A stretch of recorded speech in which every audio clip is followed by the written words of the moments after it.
बदनाम ज़माना भारतीय खुफिया एजेंसी रॉ के हवाले से 1995 में ये दावा सामने आया था कि उन्होंने एक तंजीम, एक अस्करियत पसंद तंजीम अल फारान बनाई थी और उसके बाद इस तंजीम के जरिए से गैर मुल्की सयाहों को पहले अगवा किया गया, उसके बाद उनके सर कलम किए गए और उनको कत्ल कर दिया गया और फिर हस्बे ज़रूरत एक वतीरे के तौर पर सारा मलबा पाकिस्तान के ऊपर डाला गया। देखिए, जिस तरह 26 मार्च को जाफर एक्सप्रेस के वाक़े के चंद मिनट के बाद एक ऐसा इलाका जहाँ पर कोई इंटरनेट नहीं था, किस तरह की कम्युनिकेशन नहीं थी, उसके चंद मिनट बाद सारे भारतीय टीवी चैनल जो थे ना वो आ गए जी के जाफर एक्सप्रेस में हमला हो गया और उसमें बड़ी बगावत हो गई, उसमें ये हो गया वो हो गया। चंद मिनटों के अंदर उनको पता था। एक बड़ा मशहूर ज़माना एक ट्विटर अकाउंट है बाबा बनारस के नाम से, 3:05 पे बाबा बनारस ने ट्वीट कर दिया, पहलगाम में ये वाक़या हुआ है, इतने टूरिस्ट मारे गए और उसमें पाकिस्तान मुलव्वस है। वहाँ से वो वाक़या बाबा बनारस साहब पता नहीं कहाँ बैठे हैं, उन तक इत्तला पहुँच गई, उन तक सबूत भी पहुँच गए और पाकिस्तान को उन्होंने इसमें मुवर्रिद इल्ज़ाम भी ठहरा दिया। अस्सलाम वालेकुम, आप देख रहे हैं विजन पॉइंट। मैं हूँ सारा खान। नाज़रीन, बदनाम ज़माना भारतीय खुफिया एजेंसी रॉ के हवाले से 1995 में ये दावा सामने आया था कि उन्होंने एक तंजीम, एक अस्करियत पसंद तंजीम अल फारान बनाई थी और उसके बाद इस तंजीम के ज़रिए से गैर मुल्की सयाहों को पहले अगवा किया गया, उसके बाद उनके सर कलम किए गए और उनको कत्ल कर दिया गया और फिर हस्बे ज़रूरत एक वतीरे के तौर पर सारा मलबा पाकिस्तान के ऊपर डाला गया और उसके अलावा दुनिया में एक विक्टिम कार्ड प्ले किया गया। ये तमाम तफसीलात एक किताब द मीडो के अंदर दर्ज है। इसके ऑथर वही जिन्होंने द डिसेप्शन किताब इससे पहले लिखी थी। भारत ने कभी भी ना तो इस किताब के ऊपर कोई हर्जाना किया, ना ही इसके अंदर बयान किए जाने वाले हकाइक को कभी जो है चैलेंज किया। अब इसी किस्म की एक कहानी जो है पहलगाम के अंदर हम देखते हैं कि वहाँ पर भी टूरिस्ट के ऊपर जो फायरिंग होती है बगैर किसी तस्दीक, बगैर सबूत के जो है भारतीय मीडिया वो हिंदुत्व जिंगोइज्म के नारे लगाना शुरू हो जाता है। पाकिस्तान के खिलाफ हर्जा सराई एक जहर उगला जाता है और मजीद सनसनी क्रिएट करते हुए मोदी जो है वो अपना मुख्तसर दौरा करके जो है वो सऊदी अरेबिया से वापस पहुंच जाते हैं। पाकिस्तानी एयर स्पेस को भी वो अवॉइड करते हैं और अब ये जो भारत का वॉर हिस्टीरिया है इसने अवाम के अंदर भी जो है वहाँ पर एक बड़ा जोश इस वक्त पैदा किया हुआ है। एक मिसप्लेस्ड एग्रेशन पाकिस्तान के खिलाफ डायरेक्ट कर रहे हैं।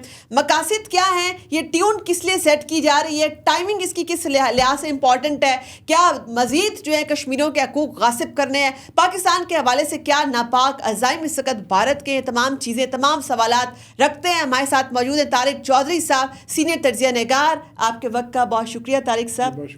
अच्छा तारिक साहब, ये तमाम सीक्वेंस ऑफ इवेंट्स जो है अगर आप मिला लें, चुके जेडी वेंस भी इस वक्त जो है भारत के अंदर मौजूद है, इस वक्त ट्रंप एडमिनिस्ट्रेशन आई है और आप देखते हैं कि दुनिया के अंदर वर्ल्ड ऑर्डर, रीजनल ऑर्डर्स तब्दील हो रहे हैं, शिफ्ट हो रहे हैं।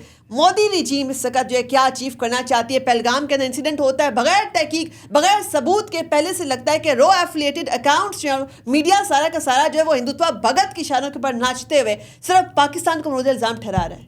देखिए, जिस तरह 26 मार्च को जाफर एक्सप्रेस के वाक़े के चंद मिनट के बाद एक ऐसा इलाका जहाँ पर कोई इंटरनेट नहीं था, किस तरह की कम्युनिकेशन नहीं थी, उसके चंद मिनट बाद सारे भारतीय टीवी चैनल जो थे ना वो आ गए जी के जाफर एक्सप्रेस में हमला हो गया और उसमें बड़ी बगावत हो गई, उसमें ये हो गया वो हो गया। चंद मिनटों के अंदर उनको पता था। इस वाक़े में भी एक बड़ा मशहूर ज़माना एक ट्विटर अकाउंट है बाबा बनारस के नाम से, जैसे ही 3 बज के कुछ मिनट पर यह वाक़या हुआ, जब 3 बजे इतला मिली इंडियन अथॉरिटीज़ को तो 3:05 पे बाबा बनारस ने ट्वीट कर दिया कि पहलगाम में ये वाक़या हुआ है, इतने टूरिस्ट मारे गए और उसमें पाकिस्तान मुलव्वस है। ये दुनिया की तेज़ तरीन इन्वेस्टिगेशन है, यानी इस तरह की इन्वेस्टिगेशन जो है आज तक कोई नहीं कर सका कि इधर वाक़या हुआ और एक दूर दराज इलाके में जो कि ज़िला अनंतनाग का एक छोटा सा कस्बा है, वहाँ से वो वाक़या बाबा बनारस साहब पता नहीं कहाँ बैठे हैं, उन तक इत्तला पहुँच गई, उन तक सबूत भी पहुँच गए और पाकिस्तान को उन्होंने इसमें मुवर्रिद इल्ज़ाम भी ठहरा दिया। ये एक पुराना तरीक़ाकार है इंडिया का। और ये भी जो आपने मिसाल दी ना, आपने इशारा दिया माइक जे उनका पिन साहब का, मुझे याद है हम अखबारात का ज़माना था 2000 की सन में जब ये सदी का आगाज़ हो रहा था तो प्रेसिडेंट क्लिंटन जो थे साउथ एशिया के दौरे पर आ रहे थे और इस बात का इम्कान था कि वो इंडिया और पाकिस्तान दोनों को इक्वली ट्रीट करेंगे, दोनों मुल्कों में आएंगे। उस वक्त जो है उस दौरे से चंद दिन पहले चट्टी सिंहपुरा में जहाँ सिखों की अक्सरियत थी 35 सिखों को रात को मारा गया, कत्ल कर दिया गया, सिर्फ इसलिए कि प्रेसिडेंट जो क्लिंटन थे उनको ये बावर कराया जाए कि ये वाक़या पाकिस्तान ने किया है और पाकिस्तान से मुलव्वस है और पाकिस्तान उनको नहीं जाना चाहिए। इंडिया उसमें जुज़वी तौर पर कामयाब रहा। वजह ये थी कि हमारे वहाँ मिलिट्री गवर्नमेंट थी तो वो एक्सेप्टेबिलिटी नहीं थी उस तरह की, लेकिन फिर भी 6 घंटों के लिए प्रेसिडेंट क्लिंटन आए पाकिस्तान में। तकरीबन आधा दिन उनका था, यहाँ वर्किंग डे था, और उसके बाद पहले इंडिया गया, इंडिया से पाकिस्तान आए। उस वाक़े को 25 साल हो गए आज, यानी ये छठी सिंहपुरा है, 25 साल हो गए हैं, 25 सालों में आज तक इंडियन हुकूमत ये नहीं तय कर सकी, ये आज तक इन्वेस्टिगेट नहीं कर सकी कि उसके अपने ही जो शहरी थे सिख, उनको कत्ल करने में मुलव्वस कौन था। लेकिन इस वाक़े में 3 मिनट के बाद उनको पता चल गया कि जी इसमें पाकिस्तान की या पाकिस्तान से ओरिजिनेट होने वाली कोई सो कॉल्ड एलिज जो तंजीमें हैं वो उसमें मुलव्वस हैं। तो आप खुद अंदाज़ा लगा लें कि इसमें झूठ कितना है, सच कितना है। अच्छा, ये जो आपने बात की ना, इसी को कोलैबोरेट करते हुए, चूंकि साबका भारतीय जनरल KS गुल ऑलरेडी उनका सॉर्ट जो है इंटरनेशनली भी मौजूद है, उनके मीडिया के हवाले से उनके बयानात मौजूद हैं कि वो तमाम जो एक्टिविटी क्लिंटन के दौर में जो की गई थी वो सिर्फ जो है एक डिफेंस डील के लिए, हथियार जो है सस्ते दामों भारत उनसे अमेरिका से लेने के लिए, तमाम चीज़ें उसको इन्फ्लुएंस करने के लिए और पाकिस्तान को जी फेवर क्यों किया जा रहा है, वो तमाम मकासद थे।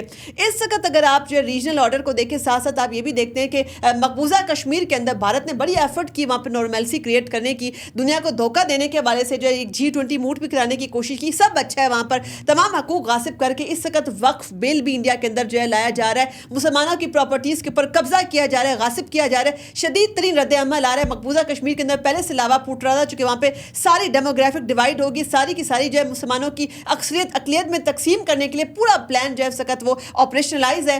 इस कॉन्टेक्स्ट के अंदर ये तमाम चीज़ें, ये इस पहलगाम का इंसिडेंट करवाना, क्या इंडिया दुनिया को डिसीव कर सकता है इस तरीके से? नहीं, आजकल के ज़माने में रिसीव नहीं कर सकते। देखिए, आपने 2-3 बातें की। एक तो जो इंडिया की जो पॉलिसी है, चूँकि वो जो इंसर्जेंसी है, जो इस वक्त हुर्रियत की तहरीक है, आज़ादी की तहरीक है, तकरीबन 78 साल से जारी है, उसको चूँकि कुचल नहीं सका, तो उसमें उसने अब नया तरीका अख्तियार किया है। वो मेन लैंड से, महाराष्ट्र से और बिहार से और यूपी वगैरह से और ख़ासतौर पर मध्य प्रदेश से जो मेन लैंड हिंदू हैं, जो हिंदू एलीट है, उसको ला के कश्मीर में वो बसाना चाहता है। और उसके लिए उन्होंने एक नया तरीक़ाकार निकाला है कि फ़ास्ट ट्रैक डोमिसाइल दिए जा रहे हैं। यानी आप अंदाज़ा लगा लें कि डोमिसाइल उस शख्स को मिलता है जो कि उस धरती का रहायशी हो, उस धरती का पैदाइशी हो। अब मेन लैंड इंडिया से रिटायर्ड फ़ौजियों को, रिटायर्ड अफसरों को लाकर उनको सिर्फ 12 दिन के अंदर डोमिसाइल दिया जाता है। और अब तक तकरीबन 52 लाख के करीब मेन लैंड के जो हिंदू शहरी हैं, जो ब्राह्मण शहरी हैं, उनको वहाँ ला के बसाया जा चुका है। उनको मकबूजा कश्मीर की शहरी दे दी गई है, ताकि कहीं कल को उनको किसी इंटरनेशनल प्रेशर पे आके उनको अगर वो प्लेबसाइट करना पड़े, उनको रेफरेंडम करना पड़े, तो वो जो डेमोग्राफी चेंज हो जाए। फिर दूसरा उन्होंने तरीका ये निकाला है कि जिन लोगों ने लोन लिए हुए हैं, कश्मीरी शहरियों ने, अपने बागों के लिए, अपने कारोबार के लिए बैंकों से, उन बैंकों ने नोटिस दिए बगैर उनकी जो लीज है ज़मीनों की वो कैंसिल कर दी, और वो पैसे जो पे कर चुके हैं ताकि उनको ज़मीनों से महरूम किया जाए, उनकी इकॉनमी को बर्बाद किया जाए, और उनकी ज़मीनों को अलॉट किया जा रहा है उन लोगों को जो कि जिनका ताल्लुक़ कश्मीर से नहीं है।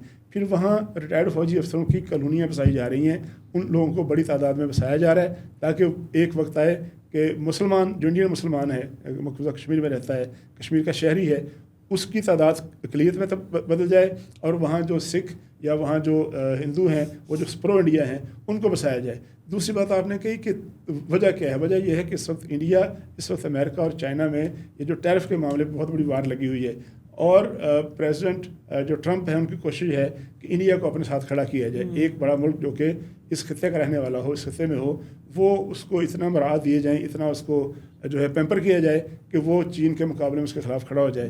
तो ये जो दौरा था उसकी एक कड़ी थी, ताकि प्रिंस साहब आएँ, चूँकि प्रिंस साहब की जो बेगम साहबा हैं वो बॉर्न इंडियन हैं, उनकी बेगम साहबा को बड़ा इन्फ्लुएंस उन पर। तो ये सारी पेचीदगियाँ जो हैं बैनुल-अक़वामी सियासत की, उसको तनाज़ुर में रखें आप कि किस तरह से उन्होंने वारदात की। दूसरी बात यह है कि इंडिया, आपकी इसी बात में ऐड कर दूं, अगर कि चाइना के ऊपर उन्होंने जो है स्टील के ऊपर टैरिफ 15% इंडिया ने लगा दिया, इसी सिलसिले को कंटिन्यू करने के लिए और बताने के लिए अमेरिका को कि हम आपके साथ हैं। देखिए, इंडिया उन मुल्कों में शामिल है, अनफॉर्चुनेटली इसकी हिस्ट्री है पूरी। इंडिया के 5 या 6 हमसाए हैं। इंडिया का हमसाया बांग्लादेश है, बांग्लादेश के ख़िलाफ़ उन्होंने हमेशा जो है वो पावर जो है टैक्टिक्स इस्तेमाल की हैं। एक मुल्क ऐसा है भूटान, जो कि कमज़ोर मुल्क है, वो इंडिया की एक सैटेलाइट स्टेट बना हुआ है। इंडिया जो चाहता है करेंसी तक इंडिया की जो है वहाँ इस्तेमाल होती है। उनके नेपाल के साथ तनाज़ात हैं, उनके श्रीलंका के साथ तनाज़ात हैं। 30 साल उन्होंने श्रीलंका में उन्होंने तामिल टाइगर्स की जो एक उनकी तहरीक थी दहशतगर्द, उसको प्रमोट किया, और आखिरकार पाकिस्तान और पाकिस्तान की जो एडवाइस थी पाकिस्तान मिलिट्री की, उसकी मदद से श्रीलंका ने उसको कुचला। फिर उनका पाकिस्तान के साथ तो खैर उनके वो 4 जंगें लड़ चुके हैं। मालदीव्स के साथ, मालदीव्स खड़ा हो गया, मालदीव के साथ। नेपाल में तो हालत ये है कि उन्होंने 10 سال پہلے جب وہاں ایک واقعہ ہوا تھا ان کے بادشاہ کو مارنے کا، اس کے بعد انہوں نے کہا کہ جو نیپال ہے، اب نیپال کی پارلیمنٹ اپنا کانسٹیٹیوشن بنا سکتی ہے. نئی دلی میں ٹائپ ہوا، نئی دلی میں کمپوز ہوا، نئی دلی میں کانسٹیٹیوشن بنا کے انہوں نے کہا یہ کانسٹیٹیوشن ہے، نیپال والے جو ہیں اس کو نامزد کر دیں. تو پاکستان، نیپال، بنگلہ دیش، مالدیو، بھوٹان، سری لنکا، کسی ایک کے ساتھ اس کے تعلقات اچھے نہیں ہیں. چین کے ساتھ انہوں نے 1962 سے انہوں نے وار شروع کی ہے، اور کئی ہزار مربع میل جو علاقہ ہے وہ انڈیا سرنڈر کر چکا ہے اور چین کے قبضے میں جا چکا ہے، لیکن اس کے باوجود وہ شرارتوں سے، ریشہ دوانی سے اور تخریب کاری سے باز نہیں آتا. اچھا، اس کانٹیکس کے اندر ایک اور بڑا اہم نقطہ اٹھایا جا رہا ہے، چونکہ انڈین میڈیا تو آلریڈی جو ہے وہ خوابوں اور خیالوں کے اندر پاکستان میں انٹر بھی ہو چکا ہے، پاکستان کو ڈس ممبر بھی کر چکا ہوا ہے. تو ایسے میں کچھ ایسے جو صافی توپ خانے وہاں پہ جو کھلے ہوئے، منوج جوشی جیسے ان کا ذکر کروں میں، اگر ارناب گوسوامی وغیرہ ایسے کردار پہ وہ ساتھ میں تجزیہ نگار کس کو بلاتے ہیں، میجر گورا واریہ، اس قسم کے کریکٹرز کو ساتھ میں پینل میں بٹھاتے ہیں. یہ جو وار ہسٹیریا کریٹ کرنا، ہندوتوا جنگوازم کو اس طریقے سے لوگوں میں سیل کرنا، نفرتیں ابھارنا، کس طریقے سے جنگ کی ترغیب دینا، صحافت ایسے ہوتی ہے؟ کیا دنیا کے اندر جو صحافت ہوتی ہے وہ تمام کے تمام انڈیا کی گوڈی میڈیا کی صحافت کے اوپر جو ہے ایک کالا دھبا نہیں اس کو قرار دے رہے؟ دیکھیے، میں 14 دفعہ انڈیا جا چکا ہوں، 14 دفعہ میں نے ساری انڈیا کا دورہ کیا ہوا ہے باقاعدہ بائی روڈ. انڈیا جو ہے نا وہ آپ سے نہیں، بہت سے لوگ انڈین کی فلموں سے بڑے متاثر ہوتے ہیں کہ انڈیا میں سب سے زیادہ فلمیں بنتی ہیں، 1000 فلم بنتی ہے، لیکن یہ کوئی نہیں جانتا کہ اس 1000 میں سے 950 جو ہے فلاپ ہوتی ہیں. انڈیا فلاپ فلمیں بنانے کا ماہر ہے. یہ جو پہلگام والا واقعہ یہ بھی فلاپ فلم ہے. انڈیا نے اس سے پہلے فلاپ فلمیں بہت سی بنائی ہیں. اس سے پہلے انہوں نے یہ جو پلوامہ والا واقعہ تھا، یعنی 26 تاریخ کو انہوں نے حملہ کیا بالا کوٹ پہ، اور اگلے دن جب انہوں نے حملہ کیا پاکستان پر، انہوں نے وہ حملہ ورکنگ باؤنڈری پہ کیا تھا، ایل او سی پہ نہیں کیا تھا. اور ان کی کوشش تھی کہ پاکستان کا جو مین جو بارڈر ہے انٹرنیشنل، اس پہ حملہ کریں، لیکن وہاں آنے کی ضرورت نہیں ہوئی. تو وہ ان کی فلم ناکام ہوئی. ان کی یہ والی فلم ناکام ہوئی. اس سے پہلے 2007 میں ان کی فلم ناکام ہوئی، 2008 میں، 2013 میں، 2017 میں. تو ان کی فلمیں ناکام ہوتی ہیں، لیکن وہ کرتے کیا ہیں؟ مثلا مجھے یاد ہے کہ 2007 میں جب انہوں نے یہ سمجھوتا ایکسپریس کا واقعہ ہوا تھا، اس وقت ہمارے وزیر اطلاعات شیخ رشید صاحب تھے. تو حکومت پاکستان نے ان کو آفر کی کہ ہم جوائنٹ انویسٹیگیشن کرتے ہیں، چونکہ انہوں نے آگ لگا کر وہ ٹرین کو بندے مار دیے تھے پاکستانی. اس کے بعد، اس کے چند سالوں بعد، انڈین CBI جو ان کی ایک خفیہ ایجنسی ہے، اور ان کے دیگر خفیہ ایجنسیوں کے کرنل پروہت تھے اور میجر شرما تھے، ان دونوں نے گواہی دی کہ ہمارا تعلق انتہا پسند تنظیموں سے ہے، RSS سے ہے، اور ہم اور ہمارے بہت سے ساتھیوں نے مل کر یہ واقعہ جو ہے یہ پلان کیا تھا کس طرح سے کرنا ہے. بمبئی کے واقعے میں بھی ثابت ہوا بعد میں، وہ جو ایک بڑا مشہور زمانہ پولیس افسر تھا بمبئی پولیس کا، وہ قتل ہو گیا تھا، وہ مر گیا تھا. تو اس کے ورثاء نے بھی کہا کہ اس کو اس لیے قتل کیا گیا کہ وہ گواہی دینے والا تھا کہ یہ سارا واقعہ فیبریکیٹڈ تھا، جعلی تھا. تو یہ جعلی واقعات بناتے ہیں، جعلی واقعات گھڑتے ہیں، اور کچھ عرصے بعد وہ کہتے ہیں کہ سچ جو ہے اس کو چھپایا نہیں جا سکتا، وہ سچ کہیں نہ کہیں سامنے آ جاتا ہے. اسی طریقے سے ان کی جو انٹرنیشنل ٹیرر نیٹ ورک ہے پورا کا پورا ایکسپوز ہوا، ڈپلومیٹک فال آؤٹ ان کا کینیڈا کے ساتھ ہوا. اسی کانٹیکس میں چونکہ ہم بات کریں اس وقت میڈیا کی، صحافت کی، صحافتی اقدار کی، تو ایسی چیزیں جیسے کہ میں آپ کے سامنے ایک رپورٹ رکھتی ہوں کہ ریسنٹ رپورٹ سامنے آتی ہے centre for study of secularism and society. ان کی رپورٹ کا ٹائٹل ہے ہیچمین ریولیوشن. سو یہ بتاتے ہیں باقاعدہ انڈیا کے اخباروں اور جریدوں میں بھی یہ رپورٹ چھپی ہے، مگر انڈین جو mainstream electronic broadcast media اس پہ اس کی کہیں بھی ہمیں بازگشت سنائی نہیں دیتی، جس کے مطابق 2024 کے اندر جو کمیونل وائلنس ہے انڈیا کے اندر، اس کے اندر 84% اضافہ ہوتا ہے. اس میں موب لنچنگز کے واقعات کا بتا رہے ہیں، اس میں بتا رہے ہیں کس طریقے سے نفرت سیپریٹزم انڈیا کے اندر انتہا کو چھو رہا ہے. اب سوال یہاں پر یہ ہے کہ اس رپورٹ میں یہ بھی بتایا گیا کہ BJP نے اس وائلنس کو بڑھاوا دیا. انڈین میڈیا اپنے اندر ہوئی یہ خامیاں اس کے حوالے سے کبھی بات نہیں کرتا. پاکستان کے اوپر بلیم جب بھی شفٹ کرنا ہوتا ہے، کوئی بات ہوتی ہے، ہر چیز وہاں پہ کبوتر بھی مرے گا، وہ تمام کا تمام بلیم پاکستان کے اوپر شفٹ کیا جائے گا. دیکھیے، گزشتہ 10 سال سے 15 سال سے ہر سال ایک دفعہ، ہر سال میں ایک امریکہ کی ایک تنظیم ہے، وہ مذہبی آزادیوں کے بارے میں ایک رپورٹ جاری کرتی ہے. ہر دفعہ پڑھ لیں انڈیا کو، اس میں مورد الزام ٹھہرایا جاتا ہے کہ وہاں جو آزادیاں ہیں مذہبی آزادی نہیں ہیں، اور جو ریلیجس منارٹیز ہیں، ایتھنک منارٹیز ہیں، وہاں ان کو مارجنلائز کیا جاتا ہے. سب سے بڑا جو انڈیا کی جو آبادی وہ ہندوؤں کی ہے. خود جو برہمن ایلیٹ ہے، اس کے علاوہ جو شودر ہیں، جسے دلت کہتے ہیں، ان دلت کو بھی وہ آزادی یا وہ مقام حاصل نہیں ہے جو برہمن کو ہے. اور کوئی برہمن جو ہے اگر کسی دلت لڑکی سے شادی کر لے تو ان کو سر عام جا کے مار دیا جاتا ہے. دوسرا بڑا جو ریلیجس مائنارٹی ہے وہ ہے مسلمان، جن کی تعداد 22-24 کروڑ کے ہے.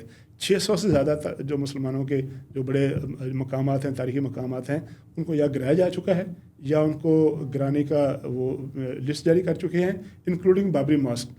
600-700 करीब ऐसे कस्बे हैं जिनके नाम मुसलमानों के नाम पर हैं, उनके नाम तब्दील कर दिए गए कि अब इनका नाम जो है हमने कोलकाता रख दिया, या जिस तरह आसाम का नाम उन्होंने चेन्नई रख दिया।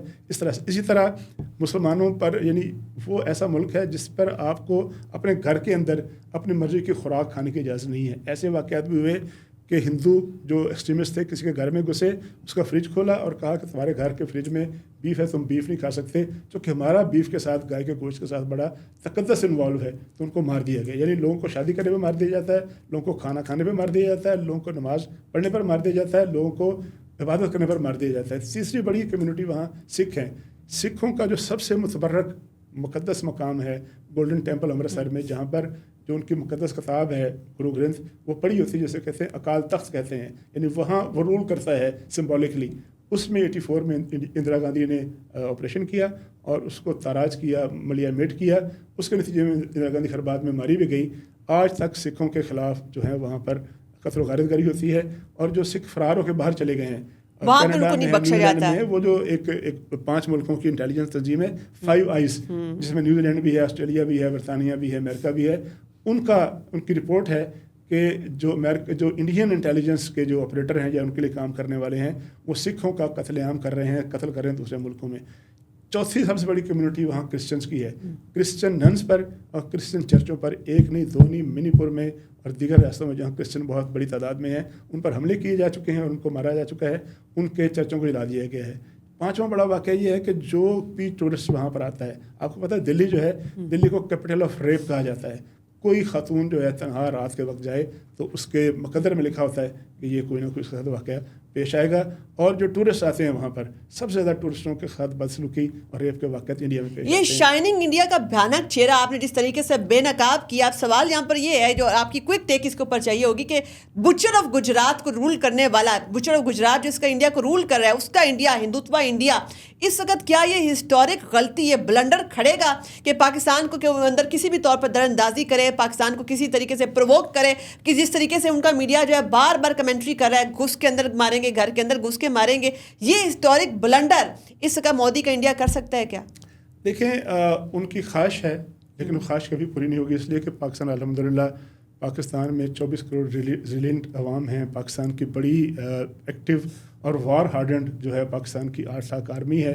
पाकिस्तान एटमी प्रोग्राम रखता है। पाकिस्तान के पास ऐसे अल्हम्दुलिल्लाह वार हेड्स हैं जो कम से कम 36 इंडियन शहरों को जो है ना वो आने बाद में बिल्कुल उसको मिटा देंगे। हमारे पास मिसाइल्स हैं, हमारे पास सबसे बड़ी बात यह है कि अवाम का इत्तेहाद है, तो वो तो कोशिश कामयाब नहीं होगी। एक दफ़ा देखी थी उन्होंने, 19 में आए थे और वो चाय पी के चले गए, कवे मार के। इस दफ़ा आएंगे तो फिर वो कड़ी भी चाय पी के जाएंगे। अच्छा। वो इस तरह वापस नहीं जा सकेगा। आपको याद है, मैं आपको तारीखी वाक़या बताता हूँ। जिस दिन पाकिस्तान ने ये अभिनंदन का जो त्यारा गिराया था, उस दिन जो उड़ी सेक्टर का जो ब्रिगेड हेडक्वार्टर था, उसमें एक साहब मौजूद थे इंडिया के, और सबसे बड़े आदमी थे वो, और वो तमाशा देखने आए थे पाकिस्तान का कि जब ये हमारे त्यारे जाएंगे और हम उनको जब वो बमबारी करेंगे तो हम जश्न मनाएंगे।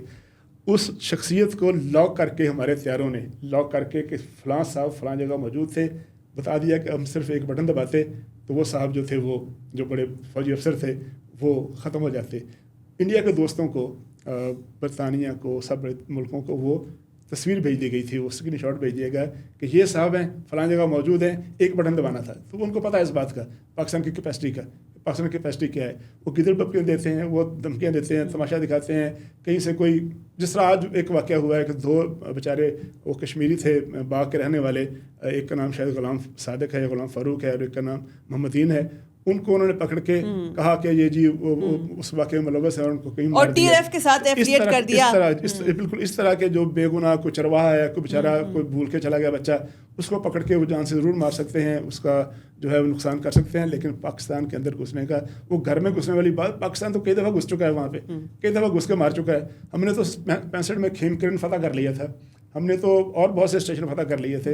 वो इंटरनेशनल बाद में फिर बिकॉज पाकिस्तान एक रिस्पॉन्सिबल रीजनल एक्टर है, पाकिस्तान एक रिस्पॉन्सिबल इंटरनेशनल एक्टर है। इसी के ऊपर आज की नशिस्त कंक्लूड करते हैं। आपके वक्त का बहुत शुक्रिया। जैसे कि हमारे मौजूद मेहमान ने बड़ा कॉम्प्रिहेंसिवली हमारे सामने तमाम सिचुएशन, ग्राउंड रियलिटीज़ के साथ एक्सप्लेन कर दी, और साथ साथ ये भी बता दिया कि अगर भारत जो है मैली आंख से पाकिस्तान की तरफ देखने की कोशिश भी करेगा, तो अगर ऑपरेशन स्विफ्ट रिटॉर्ट का सबक उसको भूल गया, इस दफ़ा बड़ी सख्ती के साथ, बड़ी दलेरी के साथ उसको वो सबक याद दिलाया जाएगा। और اور ہمارا جو فولادی جذبہ ہے، ہماری چونکہ 24 کروڑ عوام، یہ تمام کے تمام ہر گھر میں سے پاک فوج کے لیے لوگ نکلیں گے. یہ تمام فوجی ہیں، تمام کے تمام بیٹل ہارڈنڈ آرمی ہیں، یہ سب اپنے سولجرز کے ساتھ، اپنے افواج کے ساتھ کھڑے ہوئے ہیں. اور اس وقت بھارت جو ہے وہ آرام سے جو ہے واپس نہیں جائے گا، بلکہ پوری دنیا کے اندر اپنے اس ہسٹورک بلنڈر کا مذاق اڑوائے گا. اپنی میزبان سارا خان کو دیجیے اجازت. اللہ حافظ.